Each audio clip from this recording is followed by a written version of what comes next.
Here we go. Mr. Katz, second take. So the Brad Williams special went like a charm. As expected, he's a huge star, and you've been representing him for a while. Or can't you talk about it? Have you been with him for a while and build him up, or did he come to you after the radio deal? What was the scheduling? That's a good question. I think, first of all, am I allowed to say that it's an honor to be here? It's an honor for me, sir. Please. I'm very grateful that you plucked me out of obscurity to be on your podcast. Far too It's always modest. fascinating. It's Far always too modest, sir. fascinating Sir, please. You're a big well, star. it's just, it's like when you're just, you're here in Los Angeles and you find out that somebody from halfway across the world listens to what you do and has listened to every single podcast that you've done, and it's just hard to understand or believe, because in my world I've been doing it for actors and actresses and comedians for a long time, and then I started something in my spare time to help people, and not knowing what would happen, just like an artist doesn't know. And then 4 million people later, you realize that, holy shit, I can't believe it, but it doesn't resonate. It's almost like I'm an anorexic who looks in the mirror and thinks he's fat. I just don't really understand how it all works, and how somebody halfway across the world would even find what I do and be interested and then pass it on to so many people. So again, I'm grateful to be on this, and I'm so thankful, and I really appreciate it.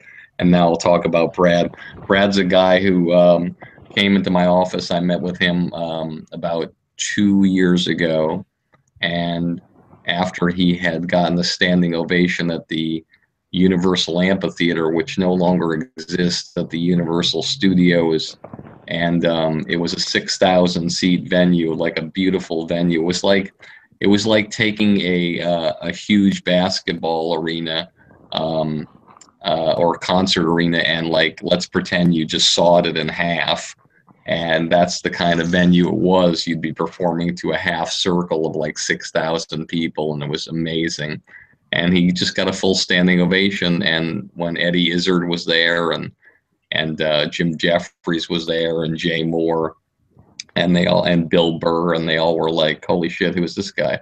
And I met with him, and I told him what I thought I could do for him, and great, but I thought I could take his talent and mine, and hopefully take it to the next level. And fortunately, those things are happening. We're developing television shows and pitching and doing these specials, and that the Alex was only because his special was the highest rated special on Showtime Network here in the States, of all the specials that they did, which again, they did a lot of household names, but his stood out, and they commissioned another special. And I'm just that I work with him. He's a great man, and he's an amazing. He just happens to be 4'4". Just I can imagine that many comics think, once I get a great agent like Mr. Katz, my career will take off. From your side, how do you decide whom to pick? I imagine it's something like picking a great stock. You shouldn't go in too late, because the stock is too expensive then. Could you compare it to that, picking an artist, or is it just a gut feeling and you don't care about what point of his career that person is? It's normally a gut feeling. I'm a little bit more, I handle things differently now than I did. When I first started, I would represent all teenagers who I thought were stars, but who hadn't made it yet. And I was able to help them become stars with their talent and mine. Now it's just like, even if I see somebody who's brilliant and they're new, it's a little bit harder, because there's so much effort to put forward to make somebody to help somebody get to where they're going. And I'll give you an example of something. Like, let's just look from a business perspective. I don't want to look from a creative's perspective, because I never think about money. It's never my mantra to wonder like what's going to happen here or how's this going to go. I just have a feeling like it's going to happen. But let's pretend you were a young manager out there and you wanted to work hard for somebody. And let's say it's a comedian whose first goal on the top of their list would be to do the late, whatever it is, the Tonight Show with Jimmy Fallon, let's say, which is the biggest late night talk show here in the States.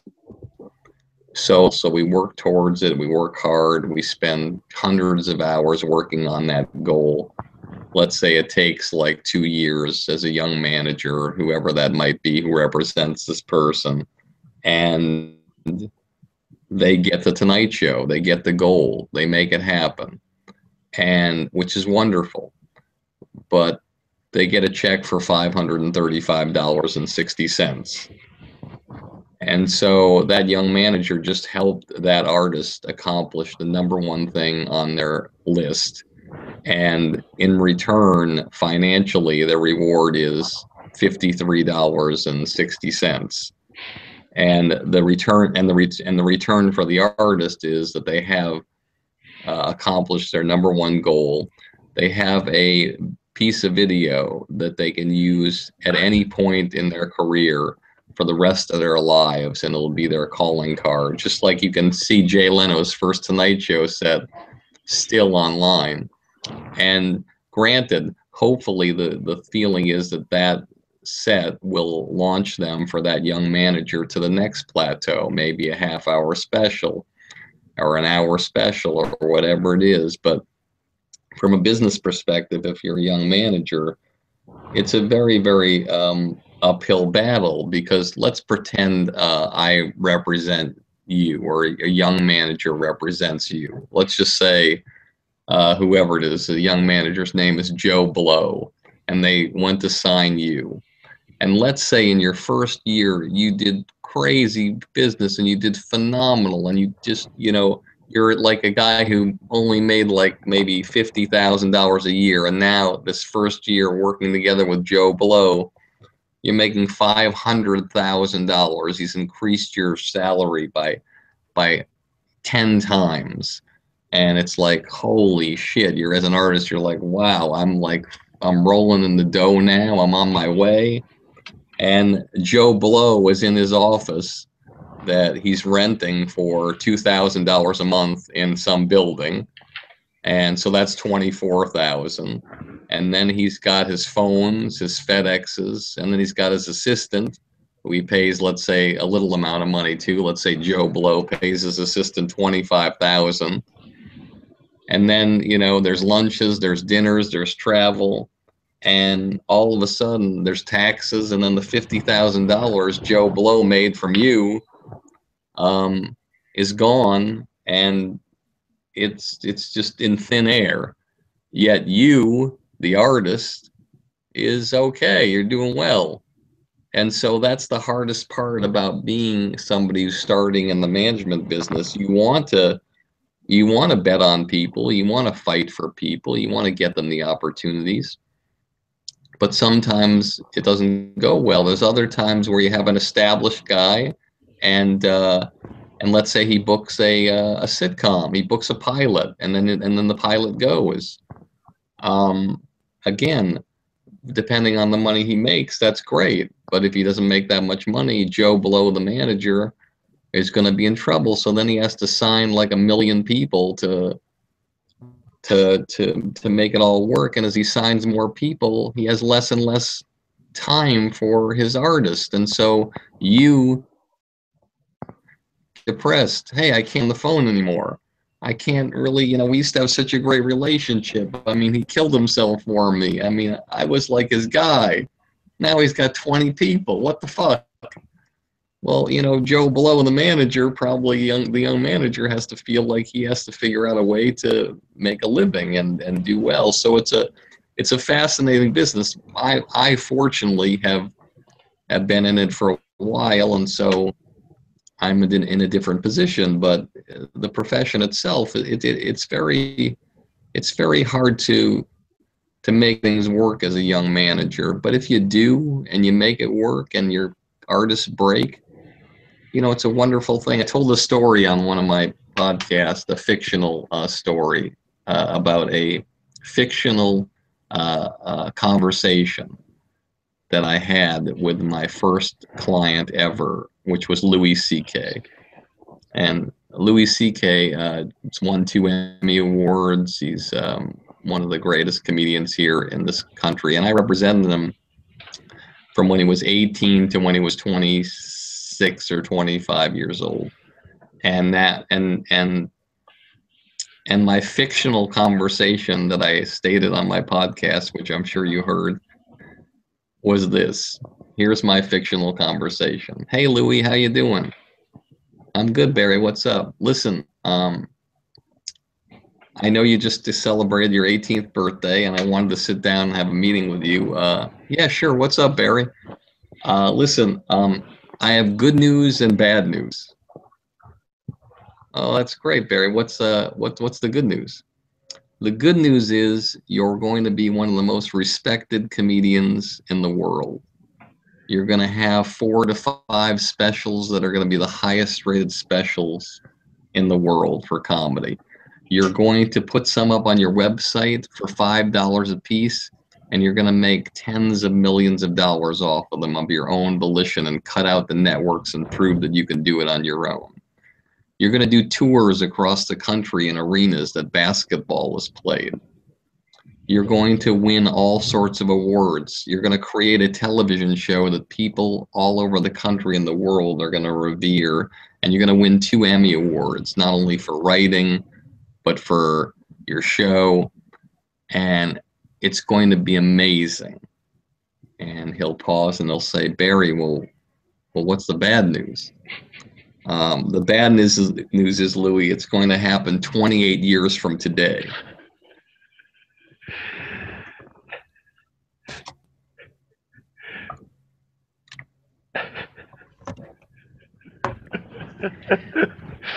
Yeah, but he was the comic, and I remember watching him. I think it was already he was not a secret anymore on Conan, and I thought, who is that guy? So I couldn't call myself a Johnny Come Lately. This must have been in the 90s. He was very, very good. Then he started to have kids, and I thought, oh, maybe with the kids he will do more kids, but no, but he made them funny. That thing when he called them, they may be racist. I don't know them. He's huge. I love that guy.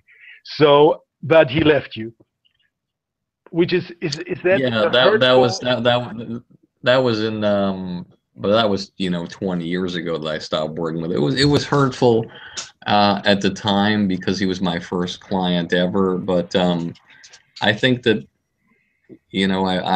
I've remained friendly with him, and we've written back and forth, and we've done a few things indirectly together. I think it's not so much hurtful now. Then it probably was hurtful because he wanted to focus in more on writing and creating his own shows. And back then, I really didn't have a handle on that side of the business, and I think it made sense for him to make a move to a group of people that were more focused in that area. And since then, I've learned that area pretty well, but not in time for me to keep working with Louis. But I love him and I respect him, and I think he's an amazing person. Can we please, just for clarity, clear up the difference, if there is any, between an agent and a manager? I know booking agent, self-explanatory, but agent, manager, people who are not in the business as you are, tend to mix those two up. Could you please explain the difference between an agent and a manager, if there is in fact any? Well, in this country, the way the delineation is supposed to be is the agent is the entity, and the agent and the agency are the ones that are licensed to find opportunities for you in film television, commercials, and personal appearances.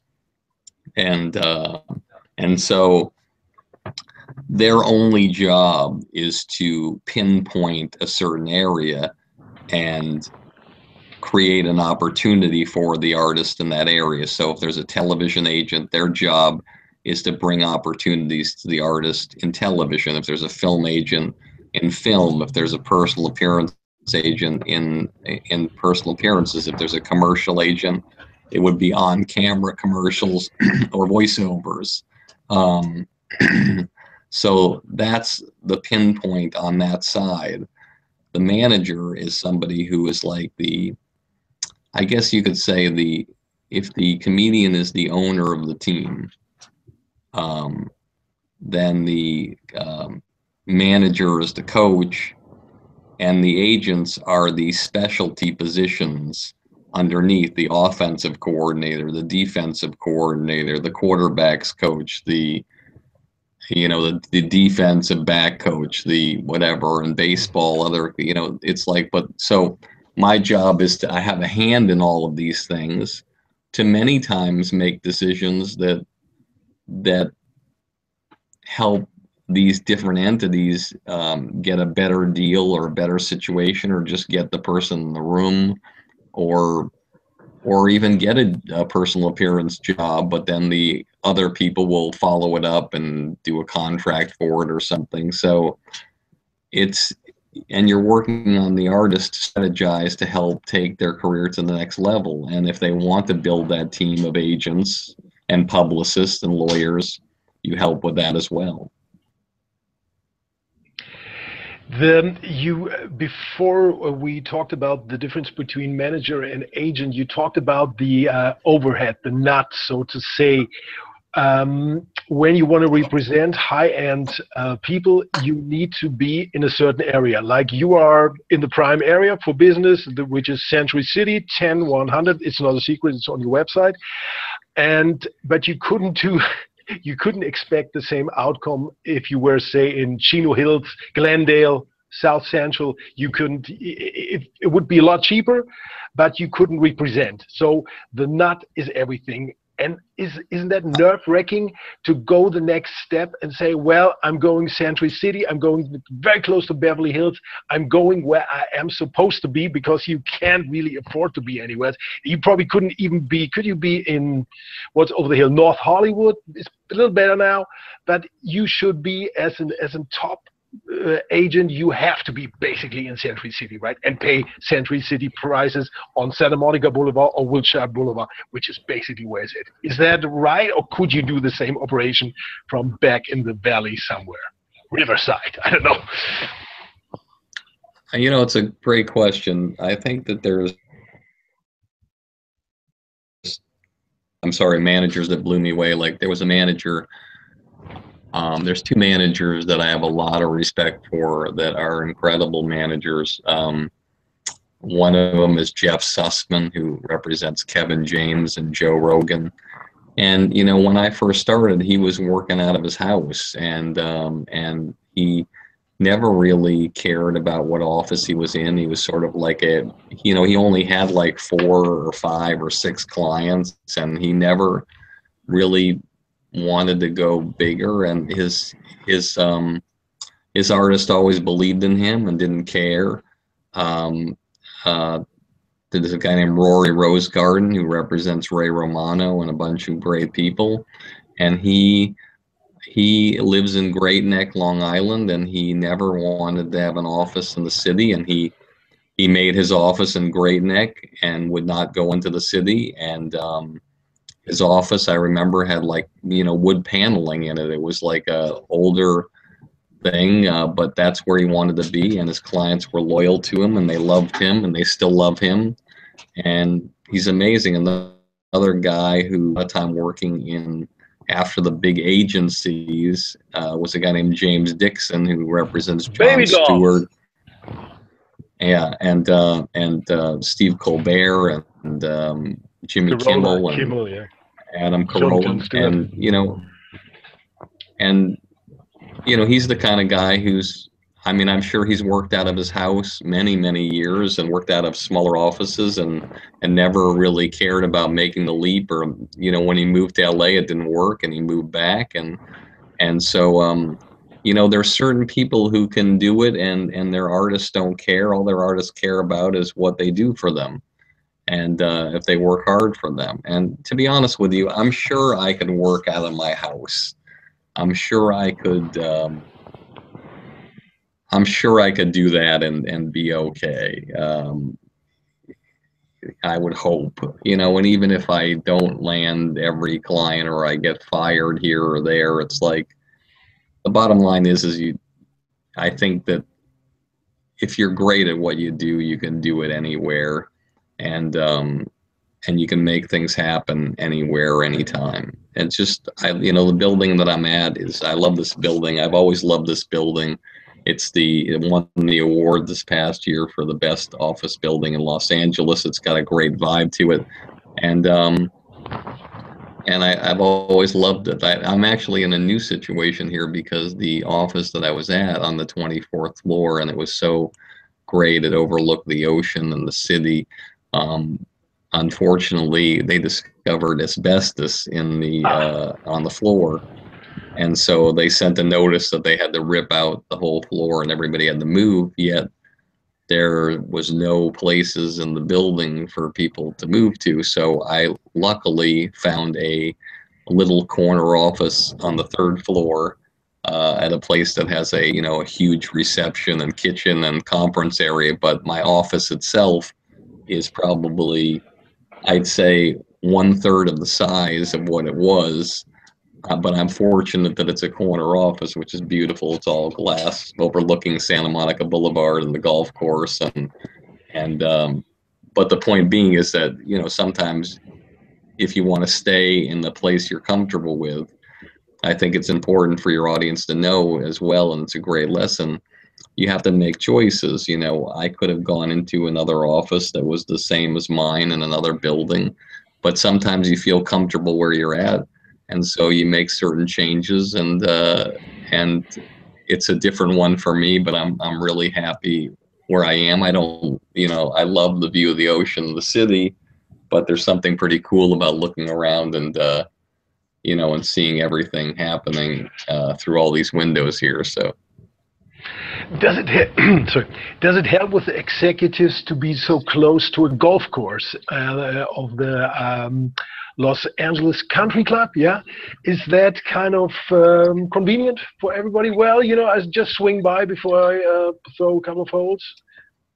I really think that you have a point there. It seems like a lot of people who do work here, they get up early, they do a round of golf, and then they come into the office. I mean, the golf course is literally, it's very odd here because I'm in Century City, and for your audience, that's just not, I don't even think that's a real city. It's called that, but it's this weird thing in Los Angeles. There's this road, Santa Monica Boulevard, that goes from where the ocean starts all the way down to downtown LA, and that length of which distance. part is the best part, except the one you were at?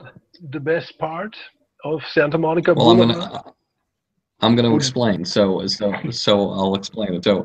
So this road goes probably a total of maybe 25 miles, or I don't know what that is in kilometers, probably, but 48. And so when you're by the ocean, you're in this beautiful residential area, which, you get to the ocean, and obviously there's your usual stores and for the first 3, 4, or 5 blocks and restaurants that's built up. But then you just go a couple blocks more and you're like a residential area. There's still stores and stuff, and then you move forward to Century City about 5 miles out, and you have these high-rise buildings. There could be 20 buildings that are over 20 high.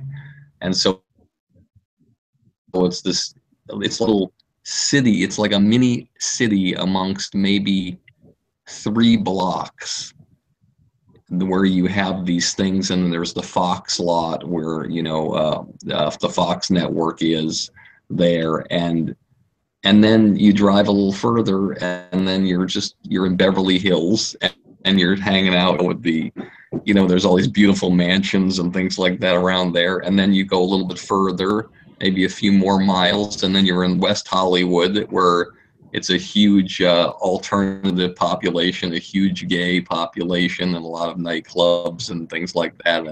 And then you go a little further, and it gets, in that area, and it gets a little dicey with the massage parlors and all things like that. And then you go a little further, and then you're, in an area that's more regular Hollywood, which isn't, still different.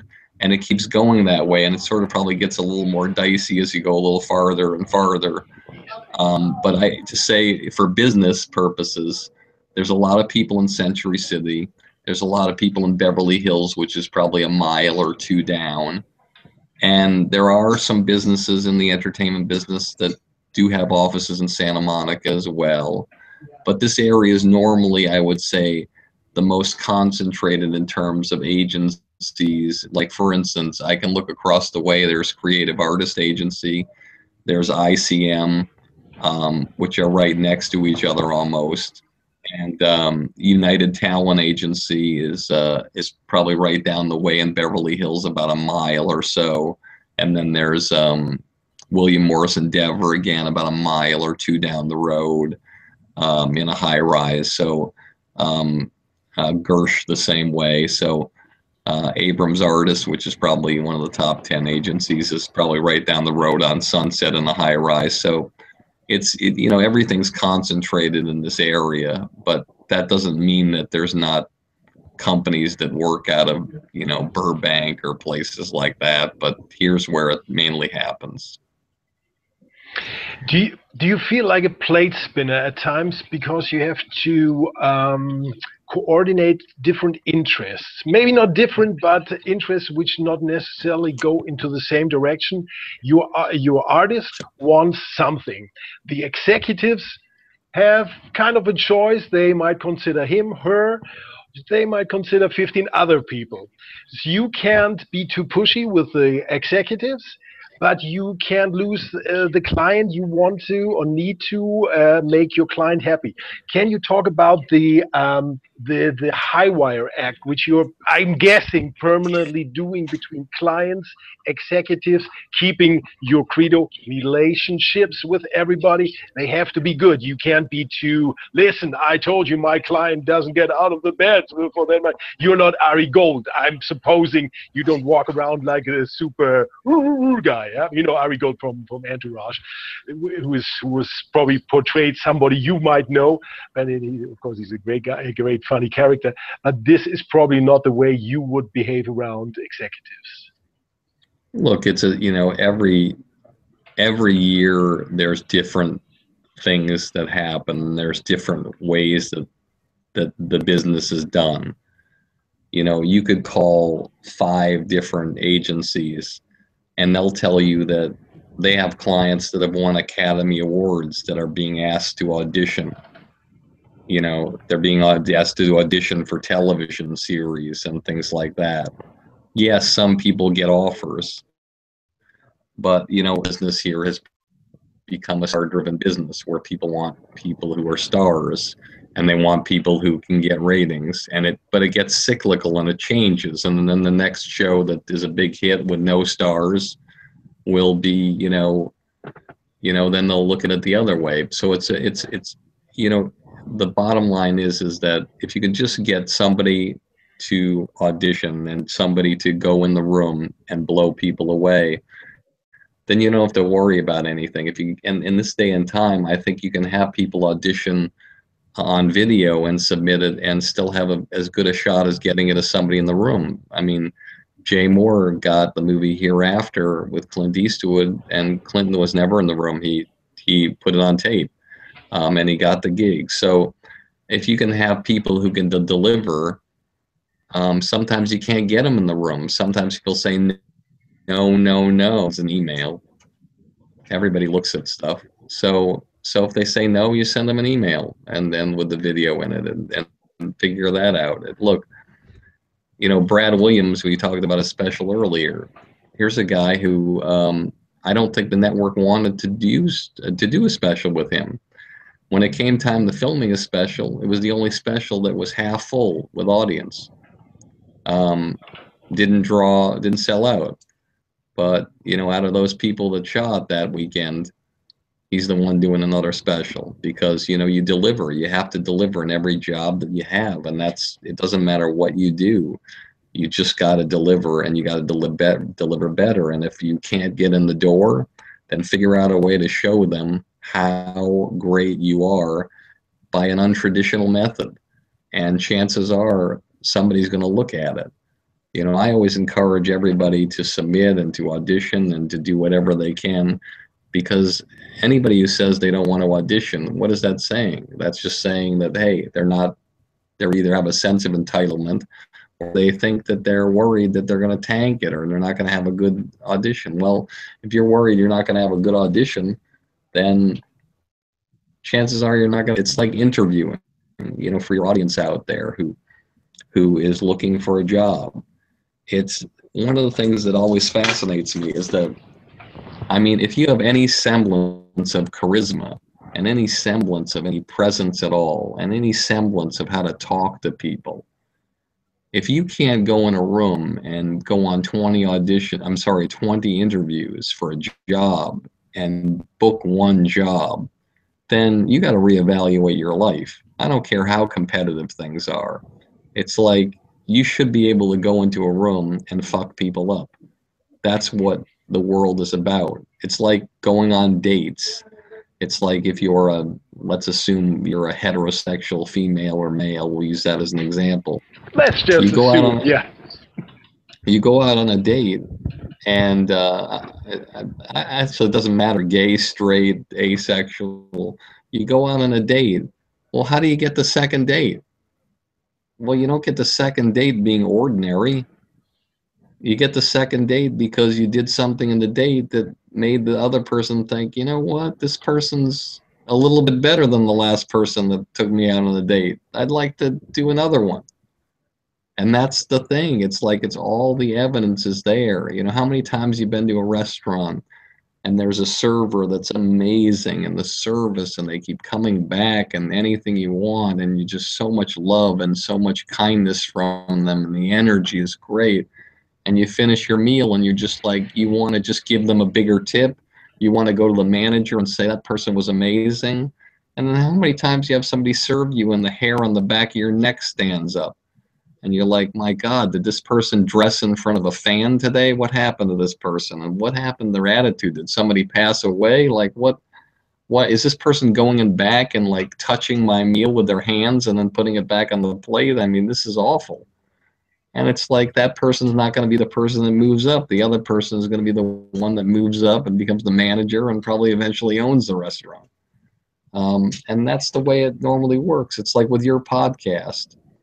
The thing is, you're either going to win or you're not going to win, and if you win, it's because of something you do that's special and different and unique that blows people away and makes them want to pass it off to their friends. And if you don't, it's because they don't. And that's the world telling you, hey, you know what, pal? Don't quit your fucking day job. Why don't you try something else? And that's the way the world works. Adele's Hello video was downloaded 1 million times an hour. 1 million times an hour the first month, average. That's like insanity. That's like, what does that tell you? That tells you that the world spoke and said, we like this. We like this, and we're going to tell everybody we know about it over and over and over again. Then we're going to look at it again. And then when we looked at it again, we're going to look at it again. And then she sells 9 million records, even though everyone can get her records for free. They could just download the YouTube thing for free, but people buy it. 9 million in 7 or 8 weeks. How does that happen? That happens because somebody does something that moves us, that blows us away. And that's what you have to do in any situation. And if I'm a manager, If I have an artist that I think can do that, it's my job to try to get them in there and figure out a way to make it happen. And if I can't, then I failed. And believe me, I failed many, many times, and I've succeeded many times, and I've had the shit kicked out of me many times, and I've been lucky enough where success shined on me. And the failures are the things that have been the most powerful things in my life, because those are the things that took me where I needed to go. You know, my mother always said something to me that I'll never forget, and it comes clear to me because it's been a year since she passed away. But she always impressed on me this phrase, and I'm sure people hopefully have heard it. And if you haven't, maybe you'll impart it to other people. You know, a person isn't defined by how they act during the good times. A great person, is defined of how they act and respond to the bad times. And those are the things that take people where they want to go. And if you haven't experienced any failures, then you're not where you should be or will ever be, because you have to have your legs broken to be able to heal stronger and get back up and take the world by storm in whatever profession you're in. But in your case, you turned out very good. You did. You're a producer, and before I talk about 15 hours about my favorite show ever, Action, I would like to know, how did you get into producing? I have sort of an idea. If you deal with a high caliber talent, then you can sort of make deals and be a producer on that show or on that movie. Did it work out for you like I think it did, or was it just something you concentrated on and say, I want to be a producer of such great films as Good Luck Chuck, My Best Friend's Girl, Employee of the Month, and had cameos in Dumbbells, which I just watched over the weekend. I'm sorry to hear that. It was a fun movie. Don't knock it. I like the Howard Stern wig. There were some good jokes. And I would like to, just on a private thing, that Jack guy, how old was he? He was Hollywood, I'd say maybe 65? Guys in Hollywood look like that with 65. Not in the normal world, but in Hollywood, this guy could have been 65? About that when they were shooting it? The guy from the gym? Yeah, I don't know how old he was. I don't think he's 65, but he looks good. If I look like that, I'd never have to leave the house. But I think the answer to your question is you have to sleep with the right people, and if you can fuck the right people, you can have anything you want in life. Basically, I've slept my way to the bottom. So that's no. The thing with Action, that was a situation where that was the first show I ever executive produced, and that was something where they wanted Jay for this project, and Jay wanted me to be there to protect him, and he didn't want to be an executive producer. He just wanted to know the lines and act and worry about that. And the people were very gracious, and to work with the late Ted Demme, the late Chris Thompson, who I died, and Don Rio, who's a monster talent. He's working on 2.5 Men right now. And Joel Silver, who's just amazing. I mean, it was just like the greatest experience of my life, and I to this day, I think it's the best experience I've had in film or television. I love that, and so you're normally, for me, it's protecting the talent and helping with the creative vision. But there's movies that I put together as well, or that I've been a part of from the very beginning, that I haven't been as much involved with at the end, like Misery Loves Comedy, which just came out last year with Tom Hanks and Jimmy Fallon and a bunch of great people. But I was more involved in the beginning than I was in the end. And there's some things that I'm more involved at the end than I am in the beginning, and everywhere in between. It just depends. And you never know how it's going to go. I'll tell your audience a quick story that will make them laugh that you already know about this guy, Chris Thompson, who was the first showrunner I ever worked with. Love that guy. Chris Thompson was a guy who created action. He created a show called Ladies Man, The Naked Truth with Taya Leone, and he'd worked on so many different things. He was a genius writer, but struggled with personal addiction and personal problems. And he started on Laverne and Shirley, and he became a showrunner on Laverne and Shirley under Gary Marshall. And there was a table read with Penny Marshall, and I'm going blank on the other woman's name. I'm so sorry. How horrible is that? Oh, anyway. That one I wouldn't know. Laverne and Shirley. I don't know. That I don't know. That's okay. It was a legendary show here about two girls in wherever, Milwaukee. Anyway, he told me they were very tough on him as a showrunner. So after the table read, they were, he felt they were, rude to him, and he just turned to the other executive producer and he said, "I'm out of here," which a lot of people say, "I'm out of here. I'm going home," or whatever. And he just went directly to the airport and bought a one-way ticket to Tahiti. And he was staying in like one of those huts, like on a dock. And he's sunbathing naked like 3 days later. And he said, "This is the power of Hollywood." He's sunbathing naked. All of a sudden, he hears a little powerboat. And then he hears like a megaphone. "Mr. Thompson, Mr. Thompson, I have Penny Marshall on the ship to shore radio. Mr. Thompson." And he gets up. He's naked. He's like, he doesn't even know what to do. He runs to his hut. He grabs like all the cash that's on the counter. He swims out to the boat. He hands the cash to the guy, and he looks at him in the eyes, and he grabs his shirt, and pulls him towards him, and he says, "You never saw me. You never found me." There was one. I love when he told that story. That and the one with the two transvestites, and they couldn't. I don't know if you wanted to tell that. They couldn't pull the male part of that.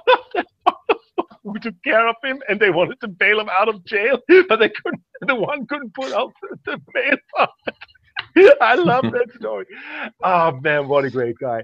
And what a pity for that great show Action. But was it one of those? It was too good. It was too inside. Even though Joel Silver, he was mentioned there, but it was an entertaining show. Even if you didn't know anything about the workings of Hollywood, why didn't it catch on? Was it the wrong channel? Maybe was it too early?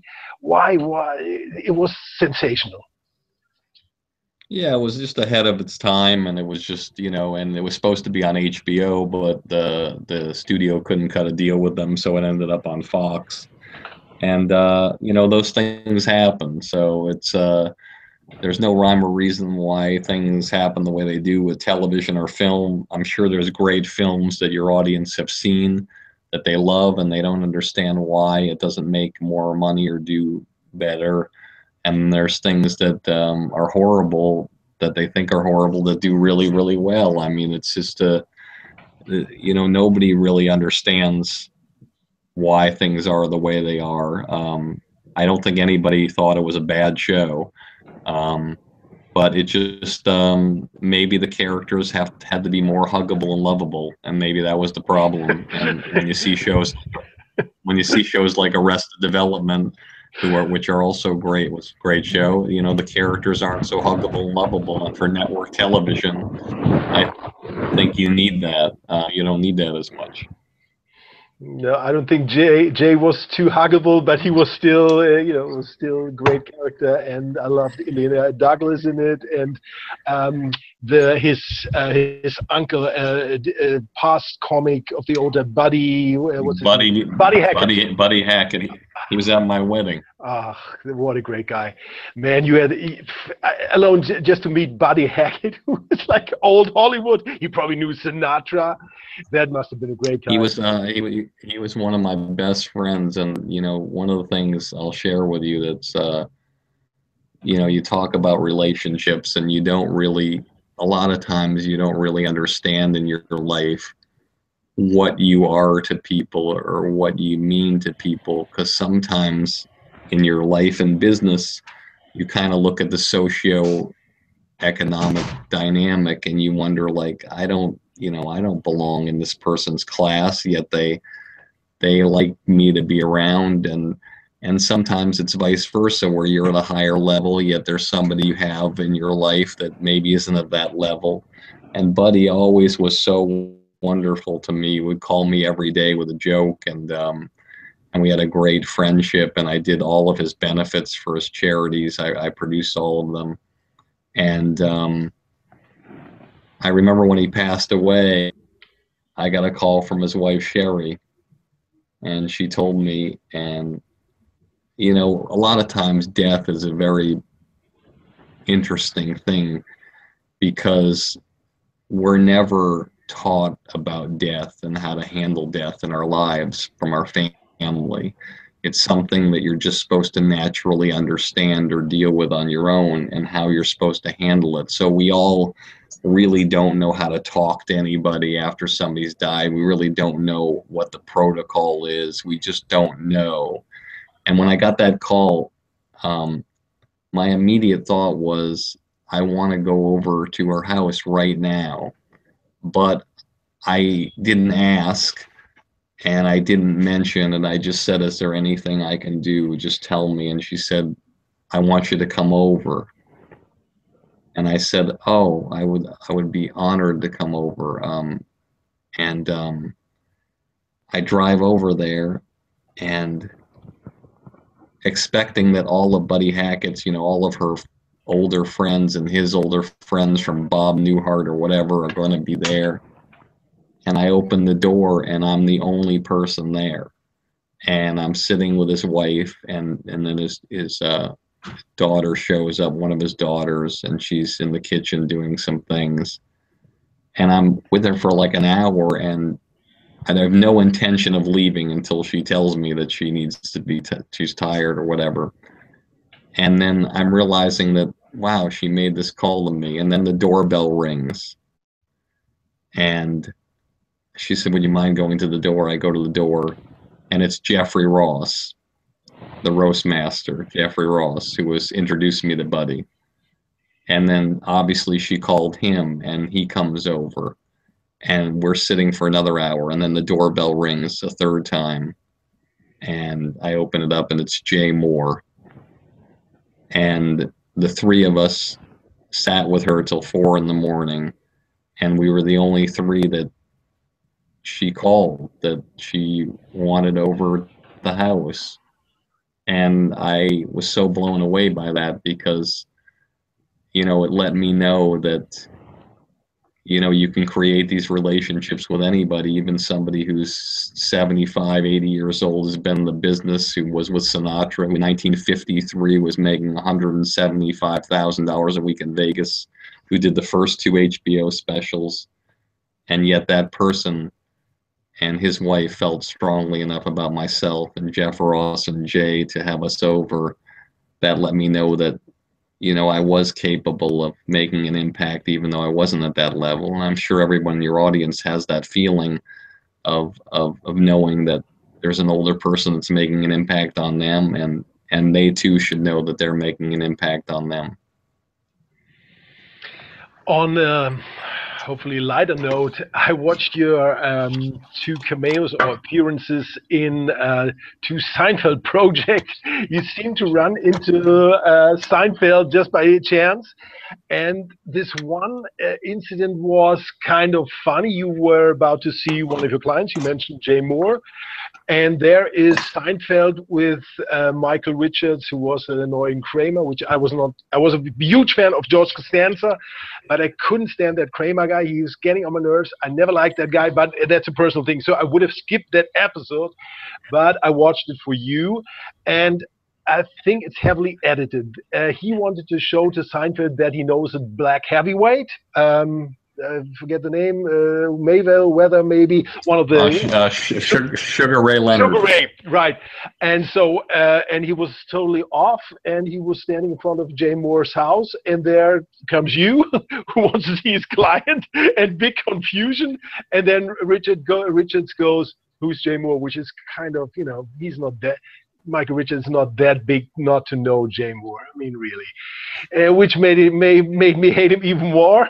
And of course, he doesn't need my bad thing. He's a millionaire from that show, and so be it. But what really happened? Can you talk about it? Yeah, it was heavily edited because I didn't want to. I told Jerry and his team that I really didn't want to be in that, but he said, "Please, Barry, can we just put a snippet in?" So they sent me some things edited, and I finally agreed to one where it was a shorter snippet. I just was going to Jay's house, and I'm delivering something to his house, and out of the corner of my eye, I see a guy in a suit walking towards the front door, and it's Jerry. And I said, what are you doing here? He said, "What are you doing here?" I said, "I'm here to see Jay Moore." He said, "No, you're not. This is Sugar Ray Leonard's house." I said, "No, it's not. This is Jay Moore's house." He said, "No, it's Sugar Ray Leonard's house." I said, "No, it's not." And then Michael Richards comes over and says, "What are you doing here, Barry?" I'm like, "I'm here to see Jay. This is Sugar Ray Leonard's house." And then I see Jerry signal for the cameras to come up. I didn't know there were cameras. And once there were cameras, I just... I got out of there and I texted Jay and told him, and they wanted him to open the door, but he wouldn't come down, and so it was an interesting thing because he didn't want to be, run into Seinfeld and Michael Richards with a camera when, at 8 o'clock in the morning with his wife. So it was a fascinating thing, but that's how that happened. Nikki Cox, yeah. And the other one, Nikki Cox. Yeah. And who, by the way, this is a fascinating story for your audience. Jay Moore, his last special and album called "Happy and a Lot" was written entirely by his wife Nikki Cox, and he performed it. She wrote it, and it's the first time that I know of that this has ever happened. And just nominated for a Grammy Award. Him, Nikki, and myself. And it's fascinating. We'll see what happens. Congratulations, that Jay Moore guy. He has you as an agent, Nikki Cox as a wife, and he is friends with Corolla. Now, have you seen, by the way, Corolla's movie, Baby Doll Portrait with those wigs? Yeah, I saw it. Yes, he's Adam's an amazing guy. I had a great podcast with Adam because here's a guy who started scraping paint off tiles at an airport hangar for $8 an hour, and now is one of the most successful guys out there, and has never to this day had any kind of plan, which is even more amazing. No preparation, no plan, just goes ahead, and whenever he does a radio show, no preparation, nothing. He just off the top of his head, he's a genius.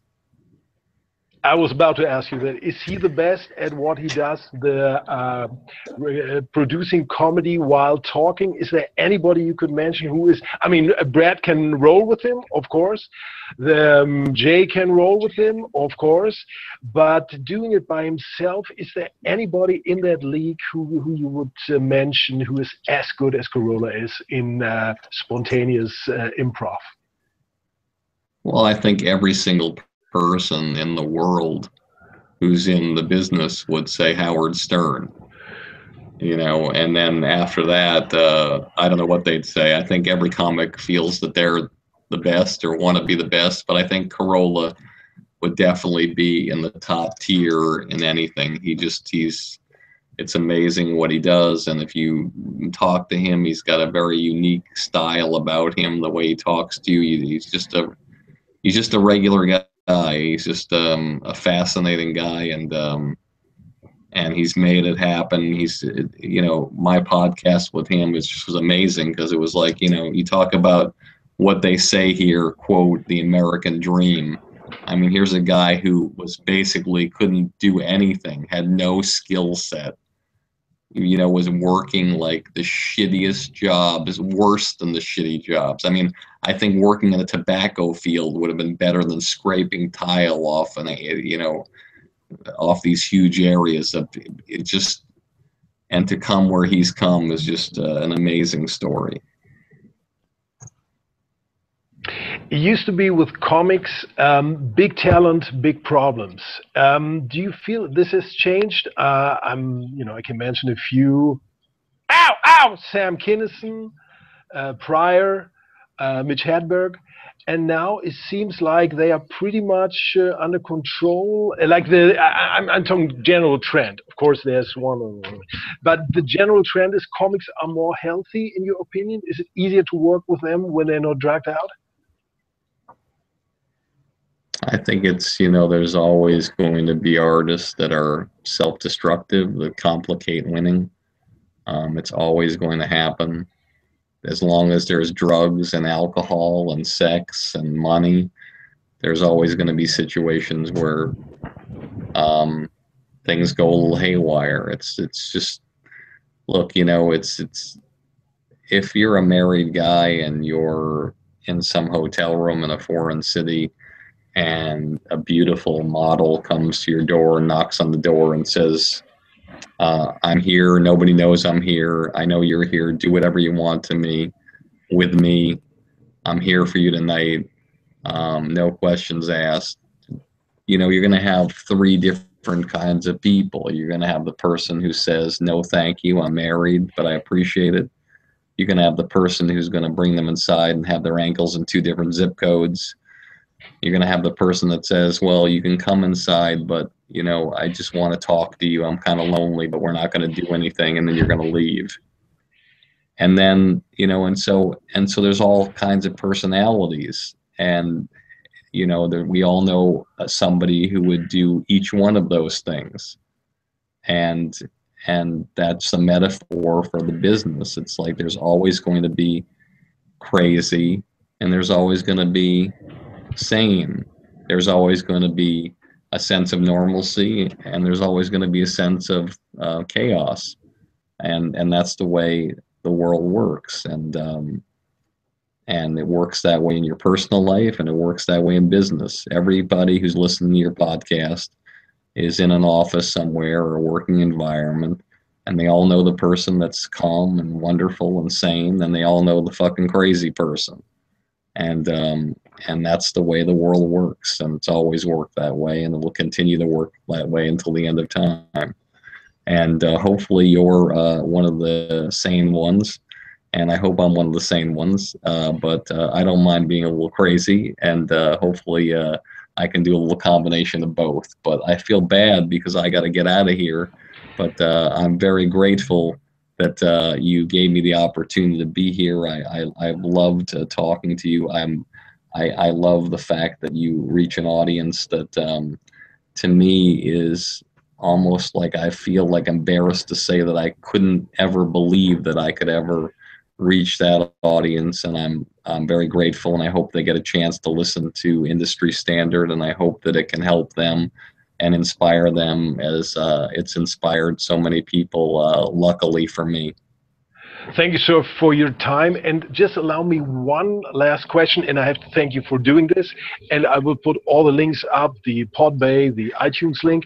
Is there a project close to your heart which you're working on, what you are maybe trying for a long time, which is what's going on with Barry Katz in the next future? I hope you continue Industry Standard, 131 episodes and counting.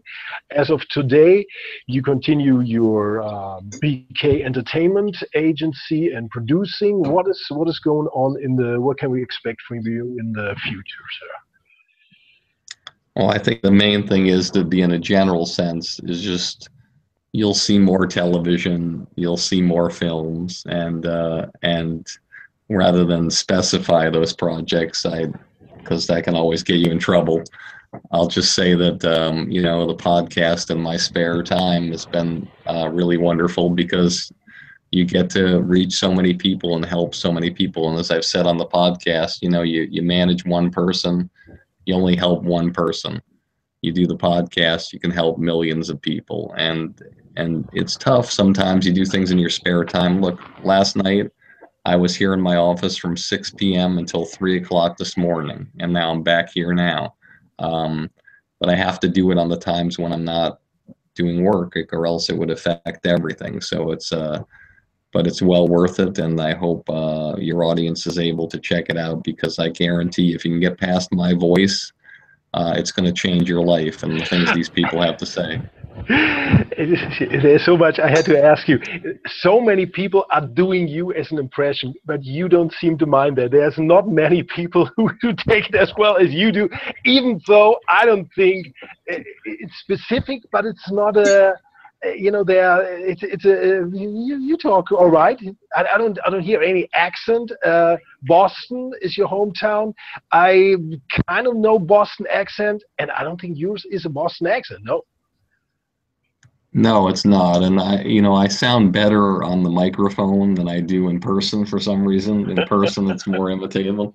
But I don't know. I can't answer these questions in terms of but people have always made fun of my voice, and I take it. I love the punches. I love being roasted. I love when people make fun of me. It's like, as Bill Cosby once said before the Quaaludes. He said, if they're not saying something bad about you, then you're doing something wrong. Excellent last words. Just one more last question, which is, of course, Heidi Klum. Why is she big in the States? You have women who look 10 million times better. Why Heidi Klum? Why is she big in the States? Why did you guys fall in love with her? I don't. Well, I think the thing is, I think you would probably say that the reason why people fall in love with people is because they give them something initially that makes them fall in love with them. And then throughout time, as things change in their personality or the way they look, the people remember the person that they fell in love with, and they sort of ride with the punches. So it's the same with, if you are a fan of the group Aerosmith, where you fell in love about Aerosmith was songs like Dream On. And then later on in their careers, they do different kinds of songs, but you still don't love them any less. You grow with them, and you move with them, and that's the way it is. Meryl Streep, you grow with her from when she's 20 to when she's 60. Robert De Niro, you grow with him from Taxi Driver to Dirty Grandpa, and you stay in love with them, even though they give you different looks and different changes. And I think one of the things that people fall in love with about Heidi more than anything else is her entrepreneurial spirit. Everybody wants to see somebody take something to the next level that wasn't there before and succeed with it. It gives them hope, and it's empowering. And that's the thing about reality stars. You can say everything you want about the Kardashians or any group of people like that, but the bottom line is it's young women figuring out a way to take whatever they have and build it into something that's successful, that people rally around. And whether you love it or hate it, you have to respect the fact that people did something that was successful. You're very diplomatic, sir, and I appreciate very much your time, and I don't want to hold you any longer, and I thank you very much. I put everything up, send all the links, or the one link to Marco, and I thank you so much for your time, sir. Thank you, and we're gonna go off the air. Thank you, Mr. Barry Katz of barrykatz.com. Thank you. Bye. Thank you so much. It was such a pleasure. I had such a great time. Thank you. Hey now, and Baba Booey, sir.